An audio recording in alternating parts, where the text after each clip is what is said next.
Welcome all the dear students to our digital platform અક્ષરમ પાઠશાલા. અક્ષરમ પાઠશાલામાં તમારું બધાનું સ્વાગત છે. તો આજે આ વિડિયો લેક્ચરની અંદર હવે જે આપણું આગામી પેપર છે ધોરણ 12 આર્ટ્સ અને કોમર્સ માટે આપણે કોમન રહેતું હોય છે અંગ્રેજી. તો અંગ્રેજીની અંદર બોર્ડની પરીક્ષામાં સૌથી જે વધારે આઈએમપી પ્રશ્ન રહેતા હોય છે મોસ્ટ આઈએમપી ક્વેશ્ચન્સ કે જેના પૂછાવાના ચાન્સ ખૂબ જ સારા એવા છે, વધારે છે, તેવા આપણે આઈએમપી પ્રશ્નોની આજે ચર્ચા કરવી છે. એમાં જે આઈએમપી પ્રશ્નની આપણે ચર્ચા કરવાની છે તે આવે છે વિભાગ બી અને વિભાગ ઈ ની અંદર. હવે જો વિભાગ બી ની વાત કરીએ તો વિભાગ બી ની અંદર શોર્ટ નોટ આપણને પૂછે છે. 2 શોર્ટ નોટ આવે છે અને 2 માંથી આપણે એક શોર્ટ નોટ અટેન્ડ કરવાની રહેતી હોય છે. અને વિભાગ ઈ ની વાત કરીએ, વિભાગ ઈ ની અંદર નિબંધ છે, ઈમેલ છે અને મોસ્ટ આઈએમપી એપ્લિકેશન છે જેના પૂછાવાના ચાન્સ વધારે. તો તે બધા આઈએમપી પ્રશ્નોની આજે આપણે આ વિડિયો લેક્ચરની અંદર ભવિષ્યવાણી કરવાની છે. ચલો શોર્ટ નોટ થી આપણે શરૂઆત કરીએ. સેક્શન બી માં 3 માર્કમાં પૂછવામાં આવે છે. કઈ શોર્ટ નોટ છે જેના પૂછાવાના ચાન્સ વધારે છે? અગાઉના વર્ષોમાં, ભૂતપૂર્વ વર્ષોમાં એ શોર્ટ નોટ વારંવાર પૂછાઈ પણ ગઈ છે. પહેલી શોર્ટ નોટ આપણે જોઈએ ને તો છે journey of Walt Disney from horse to mouse. Walt ડિઝનીની જે જીવનની જે યાત્રા હતી ને જે જીવનમાં સંઘર્ષ કર્યો ને સફળતા મેળવી, તો એ સંબંધિત અહીંયા આપણે પૂરેપૂરું વર્ણન કરવાનું રહેશે. ત્યાર પછી આપણે જોઈએ તો જસ્ટિફાઈ ધ ટાઇટલ એડજસ્ટમેન્ટ. આ પૂરેપૂરું યુનિટ જ હતું ધ એડજસ્ટમેન્ટના નામ પરથી. તો અહીંયા નાના અને નાની વચ્ચે જે બોન્ડિંગ બતાવ્યું છે તો તેના સંબંધિત આપણે પૂરેપૂરી શોર્ટ નોટ લખવાની રહેશે. ત્યાર પછી છે ધ ડ્રાઈવર એન્ડ્સ. કીડીઓ ઉપર પૂરેપૂરો આપણે પાઠ હતો યુનિટ નંબર 5 એન્ડ્સ. તો યુનિટની અંદર સૌથી છેલ્લે જે ચર્ચા કરવામાં આવી હતી, લાસ્ટમાં જે આપણને પેરેગ્રાફ આપ્યો હતો એ પેરેગ્રાફ હતો ડ્રાઈવર એન્ડ્સ ઉપર, જેમાં બતાવવામાં આવ્યું હતું કે ડ્રાઈવર એન્ડ જે છે એ સૌથી વધારે ક્રૂર અને ઘાતક કીડીઓ છે. ત્યાર પછી એ જ પાઠમાંથી એક બીજી શોર્ટ નોટ આઈએમપી નીકળે છે જે છે ધ ફાર્મર એન્ડ્સ, કે જે પોતાના ખોરાકની વ્યવસ્થા કરવા માટે બીજી કીડીની જેમ શિકાર નથી કરતી, પણ એ અલગ જ રીતે પોતાના ખોરાકની વ્યવસ્થા કરે છે, એટલે એને ફાર્મર એન્ડ્સ નામ આપવામાં આવ્યું છે. ત્યાર પછી આપણે જોઈએ ને તો છે ધ મિસ્ટેરિયસ પો ઓફ મંકી. તો સરસ મજાનો ઇન્ટરેસ્ટિંગ પાઠ હતો આ પણ, કે અહીંયા મિસ્ટર વ્હાઇટ જે છે વાંદરનો પંજો પોતાની સામે રાખીને 3 અલગ ખ્વાહિશ એટલે કે ડિમાન્ડ માંગે છે. અને ત્યાર પછી સોજર્નર્સ સ્ટ્રગલ. સોજર્નર ટ્રુથના જીવનનું જે સંઘર્ષ છે તેનું અહીંયા આપણે વિવરણ કરવાનું છે, બાળપણથી લઈને તેના ઘડપણ અને જીવનના અંતિમ સમય સુધીનું આની અંદર આપણે વર્ણન કરી શકીએ છીએ. ત્યાર પછી છે headache a blessing on mankind. સરસ મજાનો હાસ્યાસ્પદ અને હ્યુમરસ યુનિટ આ હતું કે જે આર.કે. નારાયણ દ્વારા લખાયેલું હતું. અહીંયા બતાવ્યું છે ભાઈ હેડેક એટલે બહાના તરીકે એને બતાવ્યું છે કે માણસો માટે તો લેખકની દ્રષ્ટિ આશીર્વાદ સમાન છે. Okay student, so this are the most IMP 7 short notes. જે 2 શોર્ટ નોટ આપણને આપવાના છે તો તેમાંથી એક શોર્ટ નોટ આમાંથી આવી શકે તેના ચાન્સ ખૂબ જ સારા એવા છે. હવે શોર્ટ નોટની ચર્ચા કરી લીધા પછી આપણી પાસે આગળ બીજા પણ વિષયો છે, ચલો એ જોઈએ.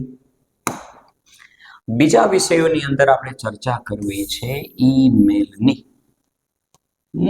મોસ્ટ આઈએમપી ઈમેલ કયા છે જોઈએ, કે પૂછાઈ શકે જેના ચાન્સ વધારે છે. તો એક તો છે મોબાઈલ રિપ્લેસમેન્ટ, મોસ્ટ આઈએમપી છે, અગાઉના વર્ષોમાં પૂછાઈ પણ ગયો છે અને ઈમેલ વાંચવામાં કોઈ નુકસાન નથી. માની લો કે આપણે વાંચ્યો છે મોબાઈલ રિપ્લેસમેન્ટ અને પૂછાઈ ગયો પરીક્ષાની અંદર સ્માર્ટ વોચ રિપ્લેસમેન્ટ, તો માઇનર એવો ચેન્જીસ રહેતો હોય છે નામ સંબંધિત, અધરવાઇઝ બધા પોઈન્ટ સેમ રહેતા હોય છે. તો મોબાઈલ રિપ્લેસમેન્ટ આઈએમપી. ત્યાર પછી વિઝિટ ટુ ડેરી. તો અહીંયા સ્કૂલનું કોઈ વિદ્યાર્થીઓનું ગ્રુપ છે કે જેને ડેરીની મુલાકાત કરવા માટે જવું છે, તેને પરમિશન લેવી પડે, તો એની પરમિશન મેળવવા માટેનો ઈમેલ પૂછાય છે.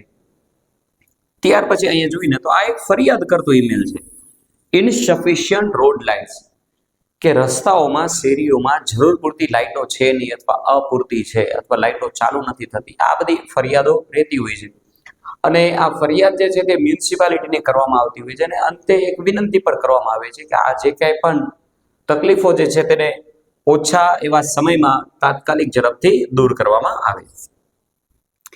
ત્યાર પછી આપણે વાત કરીએ તો non delivery of a book, કે આપણે એક પુસ્તક ઓર્ડર કર્યું છે, તેનું પેમેન્ટ પણ મોકલાવી દીધું છે, આપણા સુધી હજી પુસ્તક પહોંચ્યું નથી, તો એ એક વ્યક્તિગત ફરિયાદ કરતો ઈમેલ બનશે.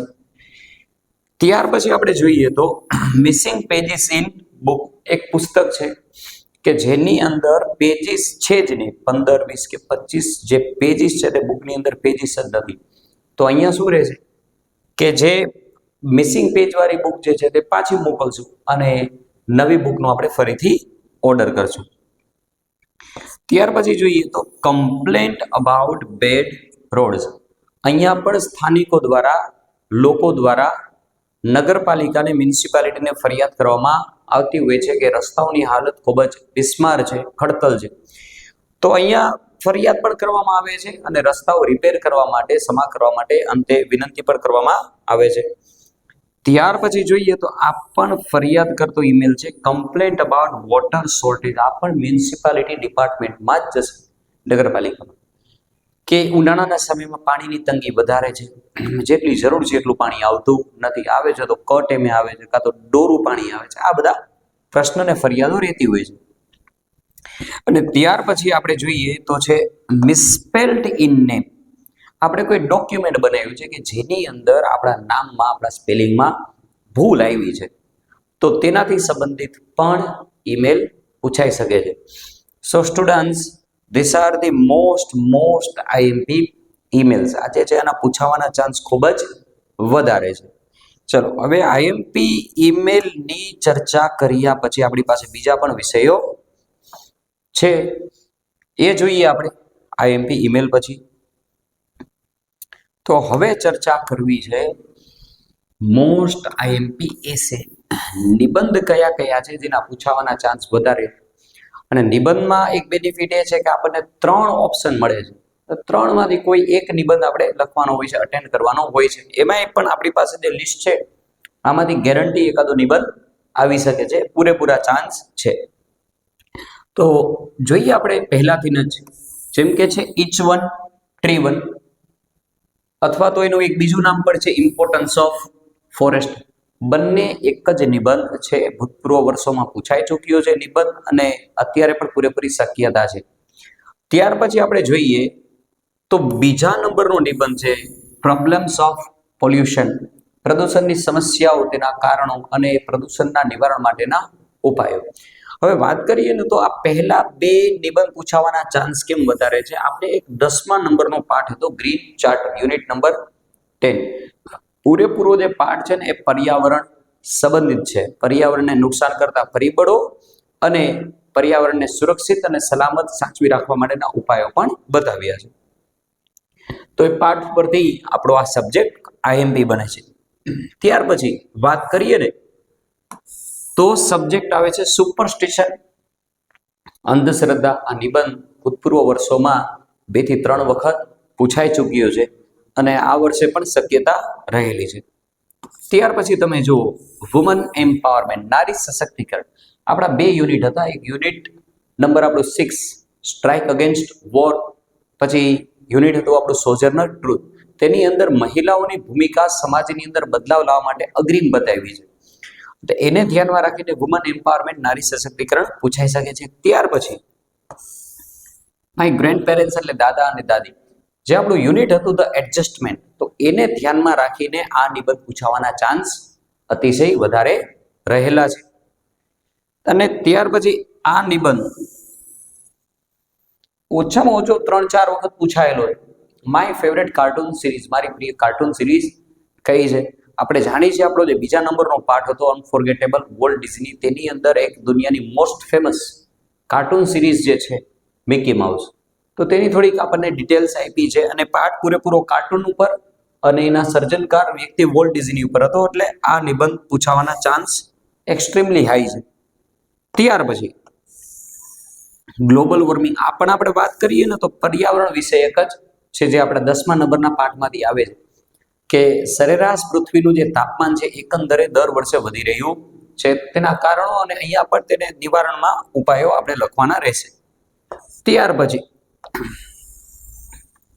આપણે ભારતીય સેના દ્વારા 3 વિંગ્સ દ્વારા ત્રણેય સેનાઓ દ્વારા જે ઓપરેશન સિંદૂર હાથ ધરવામાં આવ્યું હતું, તો આ નિબંધ જે છે આ લેટેસ્ટ છે. આને આપણે કરંટ અફેર્સ તરીકે આ સબ્જેક્ટને ધ્યાનમાં લઈ શકીએ છીએ, એટલે કે તાજેતરમાં બનેલી ઘટનાઓ સંબંધિત કોઈ એકાદો સબ્જેક્ટ આવી શકે અને એની અંદર ઓપરેશન સિંદૂર જે છે એના ચાન્સ સારા એવા રહેલા છે.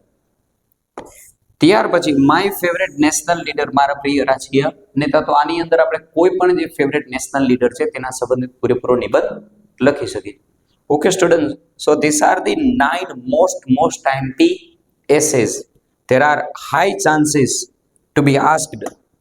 આના પૂછાવાના ચાન્સ સારા એવા છે. તો આપણે આઈએમપી શોર્ટ નોટ જોઈ, ઈમેલ જોઈએ, એસે પણ જોઈએ. હવે લાસ્ટલી એક આપણે એપ્લિકેશન પણ જોઈ લઈએ કે કઈ કઈ એપ્લિકેશન છે જેના પૂછાવાના ચાન્સ સૌથી વધારે છે. એપ્લિકેશન 6 માર્કમાં પૂછવામાં આવે છે. અહીંયા આપણે 6 માંથી 6 અથવા સારા એવા માર્ક એપ્લિકેશનની અંદર લાવી શકીએ છીએ. કઈ કઈ એપ્લિકેશન છે જે અગાઉ વારંવાર પૂછાતી આવી છે અને હજી પણ પૂછાઈ શકે છે. એક તો આપણે જો પહેલી જ છે ઇંગ્લિશ ટીચર. ઇંગ્લિશ ટીચર માટે કોઈ વ્યક્તિ અરજી કરી રહ્યા છે. ત્યાર પછી એવી જ રીતે છે એકાઉન્ટ ટીચર. હવે આપણે એક જ એપ્લિકેશન વ્યવસ્થિત તૈયાર કરવાની, જેમ કે ઇંગ્લિશ ટીચર. એક્ઝામમાં એકાઉન્ટ ટીચર પૂછાય છે. માઇનર એવા ચેન્જીસ રહેતા હોય છે, જેમ કે એજ્યુકેશન ક્વોલિફિકેશન બદલાતું રહેતું હોય છે. અધરવાઇઝ બધી ડિટેલ સેમ ટુ સેમ રહેતી હોય છે. ત્યાર પછી કોઈ કંપનીને પોતાની પ્રોડક્ટ વેચવા માટે સેલ્સમેનની જરૂર છે, તો સેલ્સમેનની અરજી કરતો પણ આપણે એપ્લિકેશન આવી શકે છે. ત્યાર પછી આજે ઈમેલ છે કમ્પ્યુટર ઓપરેટર. આ પણ 2 થી 3 વખત ભૂતપૂર્વ વર્ષોમાં એપ્લિકેશન પૂછાઈ ચૂકી છે. ત્યાર પછી આગળ વધીએ તો લાઇબ્રેરિયન, પુસ્તકાલયનું સંચાલન કરી શકે તેવા વ્યક્તિની જરૂર પડી શકે, જે સ્કૂલ છે, કોલેજ છે. તો કોઈ વ્યક્તિ પાસે જો ક્વોલિફિકેશન હશે, શૈક્ષણિક અભ્યાસ હશે, તો તે અરજી કરશે. અને ત્યાર પછી આવશે મેડિકલ રિપ્રેઝેન્ટેટિવ, અને શોર્ટમાં એમઆર પણ બોલવામાં આવે છે, કે જે મેડિકલ સુધી અલગ અલગ દવાઓ અને પોતાની પ્રોડક્ટ લઈને આવતા હોય છે અને પોતાની પ્રોડક્ટને મેડિકલ તેમજ ડોક્ટરોથી ઇન્ટ્રોડ્યુસ, પરિચિત કરાવતા હોય છે. Okay student, so this are the some most IMP applications. આ આપણે ચર્ચા કરી મોસ્ટ આઈએમપી એપ્લિકેશનની. Okay students, so in this video lecture we have studied most IMP short note, email, essays and applications. તો અહીંયા આપણે મોસ્ટ IMP શોર્ટ નોટ, નિબંધ, email જે છે, અરજીઓ છે, એની ચર્ચા કરી. જો તમે આપણી YouTube ચેનલમાં પહેલી વખત આવ્યા છો, so I request you to subscribe our channel right away. તો અત્યારે જ આપણી ચેનલને સબસ્ક્રાઇબ કરી દો to get this kind of informative, knowledgeable and beneficial for your studies purpose videos, કે જે આપણી ચેનલ થકી પરીક્ષા સંબંધિત મોસ્ટ આઈએમપી જે પ્રશ્ન રહેતા હોય છે, તો તે સંબંધિત બધા જ વિડીયો આપણી ચેનલ પર અપલોડ કરવામાં આવે છે. દરેક વિષય, ઇંગ્લિશ છે, ઇકોનોમિક્સ છે, એસપી, બીએ, દરેક વિષયનું આઈએમપી જે સાહિત્ય જે છે એ આપણી ચેનલ પર ઉપલબ્ધ છે. તો જો તમે આપણી યુટ્યુબ ચેનલમાં નવા હોય તો આપણી ચેનલને અત્યારે જ સબસ્ક્રાઇબ કરી લો. Students, today is over here. I will back with a new video lecture. Till then you just take care.